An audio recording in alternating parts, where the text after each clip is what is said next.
जय श्री कृष्णा दोस्तों, स्वागत है आपका हमारे चैनल गीता ज्ञान 3.0 में।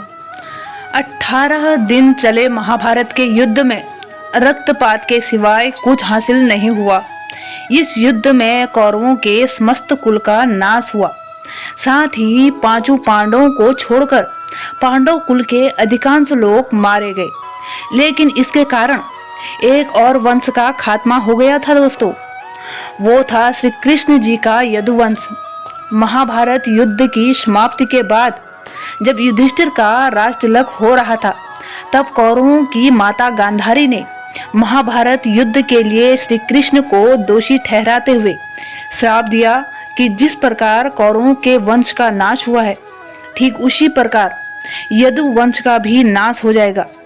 अपने पुत्र मोह में गांधारी ने इस न्याय युद्ध को अपने पुत्र की मृत्यु का एक षड्यंत्र घोषित करते हुए श्री कृष्ण और उनके वंश के नाश होने का श्राप दे दिया। आइए जानते हैं महाभारत की यह कहानी।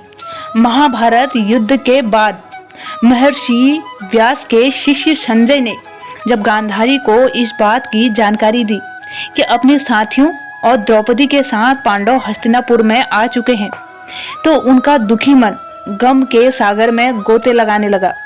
सारी पीड़ा एकदम से बाहर आ गई। दरअसल महाभारत की लड़ाई में कौरवों की हार हुई थी और गांधारी के सभी 100 पुत्रों की मौत हो गई थी। महाभारत युद्ध समाप्ति होने पर गांधारी क्रोध में आ गई। इस बीच श्री कृष्ण वहां शोक जताने पहुंचे। आपको बता दें, श्री कृष्ण गांधारी का बेहद सम्मान करते थे। बेटों की शवों पर विलाप कर रही गांधारी को भगवान श्री कृष्ण के आने का पता चला। उसके बाद उन्होंने अपने पुत्रों की मौत का जिम्मेदार श्री कृष्ण को ठहराया। गांधारी ने कहा, अगर उनके बेटों के खिलाफ षड्यंत्र न किया जाता तो उनकी मौत न होती, और षड्यंत्र का जिम्मेदार और कोई नहीं, केवल श्री कृष्ण है। गांधारी ने यह भी कहा कि श्री कृष्ण चाहते तो युद्ध होता ही नहीं। वो अपनी दिव्य शक्ति से युद्ध को टाल सकते थे, लेकिन उन्होंने ऐसा होने नहीं दिया। इसके बाद गांधारी ने भगवान श्री कृष्ण को उनके वंश के नाश होने का श्राप दे दिया। उन्होंने कहा, आज से ठीक 36 साल बाद यदु वंश का भी नाश हो जाएगा। जैसे ही मेरे कुल का नाश हुआ है, वैसे ही यदुवंशियों का भी खात्मा होगा।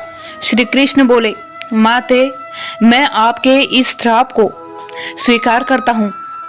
आपके इस श्राप का असर एक दिन अवश्य होगा माते, लेकिन मुझे अपने पुत्रों की मृत्यु का दोषी मत समझो। क्या तुम नहीं जानती कि तुम्हारे पुत्रों ने पांडवों के साथ घोर अन्याय किया था? क्या तुम्हें भरी सभा में द्रौपदी को निर्वस्त्र किए जाने के अनर्थ का पता नहीं था? और जब भी दुर्योधन युद्ध में जाने से पहले तुमसे विजयी होने का आशीर्वाद मांगता, तो तुम ही तो उसे यतो धर्मस्ततो जय, अर्थात जिसके पक्ष में धर्म होगा उसकी ही विजय होगी, का आशीर्वाद देती थी। अब तुम पांडवों की विजय होने पर व्याकुल क्यों हो रही हो?